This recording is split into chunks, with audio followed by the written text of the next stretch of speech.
मी जगदीश. जय महाराष्ट्रच्या विशेष कार्यक्रमात आपल्या सगळ्यांचं स्वागत. निवडणूक रोख्यांबाबतचा महत्त्वपूर्ण खुलासा समोर येतोय. वादग्रस्त देणगीदाराशी मराठमोळ्या नेत्याचे लागेबांधे आहेत का असा सवाल या निमित्तानं उपस्थित होतोय. निवडणूक रोख्यांचा मुद्दा नेमका कुणाच्या गळ्याशी येणार असा सुद्धा सवाल या निमित्तानं उपस्थित होतोय.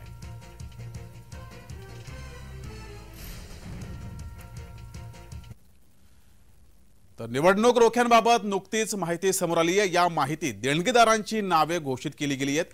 या यादीमध्ये मार्टिन नामक देणगीदाराचं नाव सुद्धा समोर आलंय. विशेष म्हणजे काही वर्षांपूर्वी महाराष्ट्रातील एका वादग्रस्त प्रकरणात मार्टिन नामक व्यक्तीचा सहभाग समोर आला होता. तर याबाबत अधिक तपशील जाणून घेण्यासाठी आपल्या सोबत आहेत निवृत्त सनदी अधिकारी आनंद कुलकर्णीजी. कुलकर्णीजी, आपलं जय महाराष्ट्र वृत्तवाहिनीमध्ये स्वागत. हा, नमस्कार जगदीशजी. नमस्कार कुलकर्णीजी, निवडणूक रोख्यांच्या यादीतला मार्टिन नक्की कोण आहे आणि महाराष्ट्रातल्या एका वादग्रस्त प्रकरणातला मार्टिन तोच आहे का?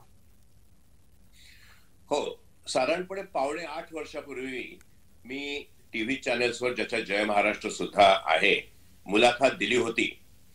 आणि ती मुलाखत होती लॉटरी स्कॅन्डल या बाबतीत. फार मोठं लॉटरीचं स्कॅन्डल झालं आणि त्याच्यामध्ये तत्कालीन वित्तमंत्री, म्हणजे 2000 ते 2008 7-8 वर्ष जयंत पाटील हे महाराष्ट्रातले नेते, ते वित्तमंत्री होते.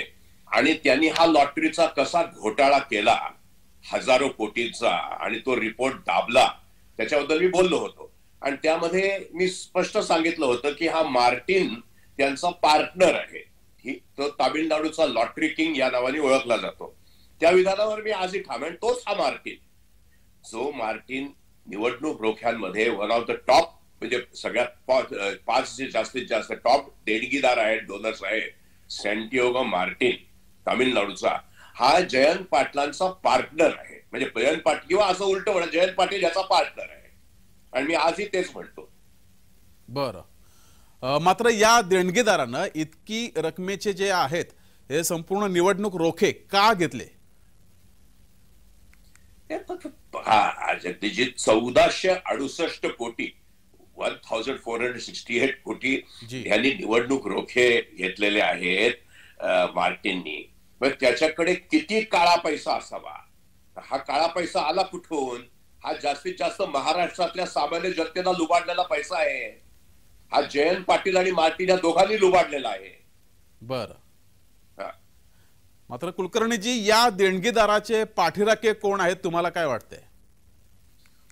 त्या देणगीदाराचे पाठीराखे तामिळनाडू मधले अनेक पॉलिटिशियन्स आहेत.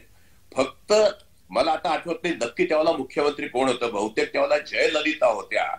त्या मुख्यमंत्री असणार का दुसरं कोणी असेल, ह्याला एकदा जेलमध्ये पाठवलं होतं. हा जेलची वारी करून आलेला आहे. आणि माझी अशी माहिती आहे, ती नक्की नाहीये, ही तुम्हाला कन्फर्म करावी लागेल, की ईडीची चौकशी ह्याच्या विरुद्ध चालू आहे. पाठीराख म्हणजे काय?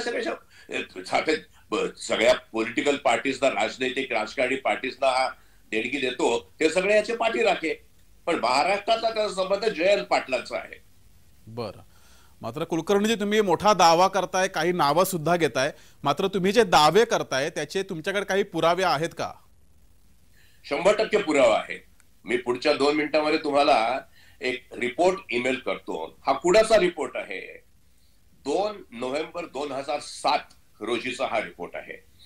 तत्कालीन अतिरिक्त पोलीस महासंचालक गुन्हे अन्वेषण, म्हणजे additional director general of police CID crime, Shivprasad Singh Yadav, SPS Yadav यांनी 15 पानाचा रिपोर्ट तत्कालीन DG पोलीस यांना पाठवलेला आहे. या रिपोर्ट मध्ये स्पष्ट त्यांनी दाखवलं आहे कसा जयंत पाटलांनी घोटाळा केला. त्यांनी इतकी सखोल चौकशी केली आहे. त्यांनी लॉटरीची तिकीट काढली आहेत, त्याचे नंबर काढलेत, आणि हे कसं एवढं मोठं स्कॅन्डल आहे आणि त्याच्यात त्यांनी एवढे स्ट्रॉंग शब्द वापरलेले आहेत की त्यांनी पुरावा दिला. आणि पुराव्याच्या शेवटी असं म्हणतात की यावरून संबंधितांचा दुटप्पीपणा आणि सर्वसामान्य जनतेच्या डोळ्यात धूळफेक कशी झाली हे सिद्ध होतं. म्हणजे एका इतक्या सिनियर IPS ऑफिसरनी, त्याच्यानंतर ते निवृत्त झाले, ऍडिशनल डायरेक्टर जनरल ऑफ पोलीसनी इतके स्ट्रॉंग शब्द वापरले. आणि त्या रिपोर्टमध्ये आणखी स्ट्रॉंग शब्द वापरेल. कसा ह्या माणसाचा सहभाग आहे, कसे ह्यांनी नियम तोडले, केंद्र शासनाचे GR कसे यांनी त्याच्या विरुद्ध काम केलं, गुवाहाटी हायकोर्ट आणि सुप्रीम कोर्टाच्या निर्णय असून सुद्धा यांनी काय काय केलं, या 15 पानामध्ये अतिशय मुद्देसूदपणे श्री यादव यांनी हे सिद्ध केलेलं आहे की जयंत पाटील ह्या मुख्य संबंध या स्कॅन्डलचा किंगपिन आहे आणि मार्टिन हा त्याचा पार्टनर आहे. जी, मात्र तुम्ही म्हणताय की 2007 मध्ये हा रिपोर्ट आलेला आहे, आज 2024 आहे, इतका वेळ का लागला? तुम्ही ही माहिती आज का उघड करताय? जवळपास 17 वर्षानंतर ही माहिती का उघड करताय? पहिला प्रश्न की 2007 साली तेव्हा मी केवळ चॅनल्सवरच गेलो नाही तर तत्कालीन मुख्य सचिवांना मी पत्रही लिहिलं होतं हा रिपोर्ट जोडून. एक सांगतो की मी ज्या दिवशी मुलाखत दिली तो दिवस सोडला तर हा रिपोर्ट उघडच झाला नाही. This report has not seen light of the day.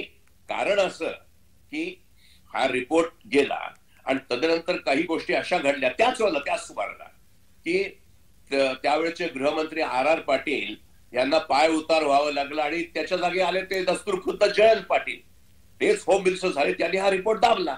पुढे काहीही कार्यवाही झाली नाही. 2016 साली म्हणजे पावणे 8 वर्षापूर्वी, आता मेचा महिना होता का जूनचा मला आठवत नाही, जेव्हा मी तुमच्या चॅनेलला मुलाखत दिली, पेपरमध्ये आलं, तेव्हा त्याच्या दुसऱ्या दिवशी मी मुख्य सचिवांना हे पत्र लिहिलं. त्याच्यानंतर कार्यवाही का झाली नाही पण ह्याची मला कल्पना नाही. कारण की मी 2016 साली निवृत्त झालो आहे आणि राजकारणाशी, पॉलिटिकल पार्टीशी राजकारणाचा माझा काही संबंध नाही. मी एक प्रशासक होतो, 36 वर्ष IAS मध्ये राहिलेलो आहे. त्यामुळे त्याच्यावर का कार्यवाही झाली नाही हे आता मी सांगू शकत नाही.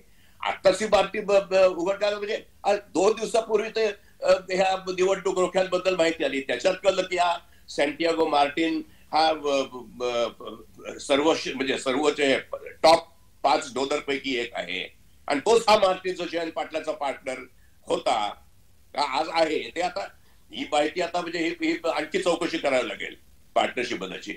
रिपोर्ट यादव, SPS यादवचा रिपोर्ट हा सूर्यप्रकाशा इतका स्वच्छ आहे पण त्याच्यावर कार्यवाही झाली नाही. जी, कारवाई झाली नाही कुलकर्णीजी. मात्र देणगीदार घोटाळेबाज आहे तर त्याला पाठीशी कोण घालते? तुम्हाला काय वाटतं याबाबत? ह्याबद्दल जगदीशजी मी काय हे सांगू शकत नाही. आता त्याला कोणी राजकारणी पुढारी पाठीमागे घालतंय का कोणी अधिकारी आहेत हे याच्याबद्दल आणखी सखोल चौकशी करावी लागेल. कोणीतरी पाठीशी घालतंय स्पष्टच आहे. आता त्याचं नाव उघड झालंय. याच्यानंतर आता बाप हे आहे, इट इज सब ज्युडिस. याच्यानंतर आता गव्हर्नमेंट, केंद्र शासन, महाराष्ट्र शासनाचा आता संबंध मी सांगतोय काय कार्यवाही करणार हे ते शासनावर. It is up to the government and the honourable courts. मात्र कुलकर्णीजी तुम्ही अतिशय धक्कादायक दावे करताय, नावं सुद्धा घेताय. मात्र तुम्ही जे दावे करत आहात त्यानुसार तुमच्यावर अब्रू नुकसानीचा दावा दाखल झाला तर तुम्ही त्या विरोधात लढाल का? हेच तर मला पाहिजे जगदीशजी. तुमच्या चॅनेलच्या माध्यमातून मीच हे सांगू इच्छितो जयंत पाटलाला की त्यांनी माझ्यावर अब्रू नुकसानीचा दावा दाखल करावा. फक्त एकच विनंती आहे, तो क्रिमिनल करावा, फौजदारी. सिव्हिल केलं की काय तो 5-10 वर्ष चालत राहील. पावणे 8 वर्षापूर्वी सगळ्या चॅनेल्सना माहिती दिली. इंडियन एक्सप्रेस आणि टाइम्स ऑफ इंडिया, लोकसत्तेमध्ये ही बातमी छापून आली. तेव्हा त्यांनी इंटरव्ह्यू मध्ये गोल गोल गुळगुळीत उत्तर दिली. तर त्याला पकडायला पाहिजे. त्यांनी क्रिमिनल फौजदारी स्वरूपाचा गुन्हा दाखल केला तर मी कोर्टाला सांगणार की या माणसाचे तू म्हणता डिफॉर्मेशन, मी म्हणतो मी हे सगळे खरं आहे. कसं तथ्य आहे? 2004, 2005, 2006 हे 2007 या 3-4 वर्षातले जयंत पाटलाचे फोन रेकॉर्ड तपासा. सॅन्टियागो मार्टिनचे फोन रेकॉर्ड तपासा. सॅन्टियागो मार्टिनच्या वतीने तो किंवा त्याच्या वतीने कोण माणसं आली जयंत पाटील किंवा वित्त मंत्रालयाच्या टॉप अधिकाऱ्यांना कोण माणसं भेटली, किती पैशाची देवाणघेवाण झाली हे काढा. हेच तर पाहिजे मला. ही चौकशी होत नाहीये हाच तर प्रॉब्लेम आहे. त्यांनी माझ्यावर जरूर कार्यवाही डिफॉर्मेशनची फौजदारी स्वरूपाची करावी ही माझी मागणी आहे. म्हणजे आपोआपच कोर्टात सगळं उघड होईल. मात्र या प्रकरणी मार्टिनचं नाव समोर येतोय. या संदर्भात तुमच्याकडे अधिकचा काही तपशील आहे का? अधिकची काही माहिती आहे का? अधिकची माहिती आहे पण ती आत्ता मी सांगणार, ती कोर्टाला देईन. जी, आता आज पुरता, आजच्या मुलाखती पुरता SPS यादवचा हा रिपोर्ट, आणखी माझ्याकडे 1-2 सपोर्टिंग डॉक्युमेंट आहेत, एवढं पुढे आहे. आणि तुम्ही आधी त्याला सांगा तर त्यांना त्यांनी हो किंवा नाही म्हणू दे. हो म्हणतात त्यांनी की yes he is a partner in crime, याचा विषय संपला. त्यांनी नाही म्हटलं तर त्यांनी माझं आव्हान आहे त्यांना, त्यांनी आव्हान माझं स्वीकारावं, त्यांनी करावी माझ्या विरुद्ध फौजदारी स्वरूपाची कारवाई. जी, अनिल कुलकर्णीजी धन्यवाद दिलेल्या या संपूर्ण प्रतिक्रियेबद्दल. तर निवृत्त सनदी अधिकारी अनंत कुलकर्णी हे आपल्यासोबत जोडले होते. त्यांनी काही धक्कादायक असे दावे केलेले आहेत. थेट जयंत पाटील यांचं नाव घेऊन सुद्धा त्यांनी काही धक्कादायक असे दावे केलेत. सोबतच अब्रूनुकसानीसाठी सुद्धा ते तयार आहेत. जर कोणी त्यांच्यावर हा आरोप केला तर त्यासाठी सुद्धा ते तयार असणार आहेत. निवृत्ती सनदी अधिकारी अनंत कुलकर्णी यांनी धक्कादायक दावे केलेत. थेट त्यांनी काही नावं सुद्धा घेतलेली आहेत. जयंत पाटील यांचं त्यांनी थेट नावं घेतलंय. निवडणूक रोख्यांचा मुद्दा आणि या संदर्भात त्यांनी हे दावे केलेत. या यादीत मार्टिन नामक देणगीदाराचं नाव सुद्धा त्यांनी घेतलेलं आहे. आणि विशेष म्हणजे काही वर्षांपूर्वी महाराष्ट्रातील या वादग्रस्त प्रकरणात मार्टिन नामक व्यक्तीचा सहभाग सुद्धा समोर आला होता.